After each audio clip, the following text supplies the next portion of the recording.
Dans un monde où tout le monde reproche à l'autre tout, nous nous efforçons de surmonter la norme. Voilà pourquoi je nous introduis à The Accountability Firm. The Accountability Firm est basé sur 1 Timothée 1, verset 5. Le but de cet avertissement est d'éveiller l'amour. Un amour venant d'un cœur pur, d'une bonne conscience et d'une fin sainte. Voilà, c'est ce que la Bible nous dit, nous appelle à faire, d'avoir une bonne conscience. Je ne suis pas gênée parce que, comme une utilisatrice très avide des réseaux sociaux, j'ai remarqué que il n'y a pas d'endroit où on accentue des moments où les gens prennent la responsabilité pour leurs actions.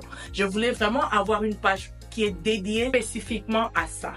Et puis, comme on sait nous tous, c'est comme ceux qui sont vraiment utilisateurs des réseaux sociaux. Les bonnes choses arrivent. Ça se passe où? Ça se passe dans les commentaires. Donc, quand vous voyez, si vous voyez ici dans vos in your scrolling, vous voyez des personnes qui prennent action, qui par exemple, une personne qui s'excuse parce qu'elle avait fait un commentaire déplacé, ou une vidéo de quelqu'un qui a cogné par erreur et puis la personne voulait, et puis il s'excuse. Vous voyez si vous voyez des moments comme s'il vous plaît, partagez-les avec moi. Comme ça, des fois, je vais aussi faire des sketchs.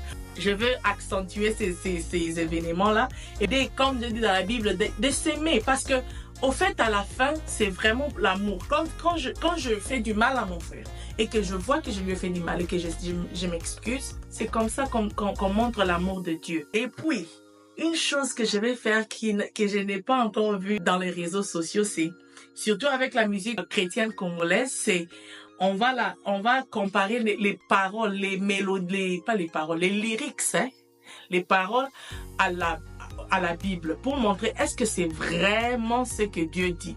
C'est vrai que nous, les Congolais aiment beaucoup les ndoulés. Mais on veut vraiment être aussi fidèle à la parole de Dieu parce que la louange, c'est pour Dieu, ce n'est pas pour nous. Il faut pas qu'on puisse oublier c'est qui qu'on loue. Que la louange ne soit pas vers nous, mais vers Dieu.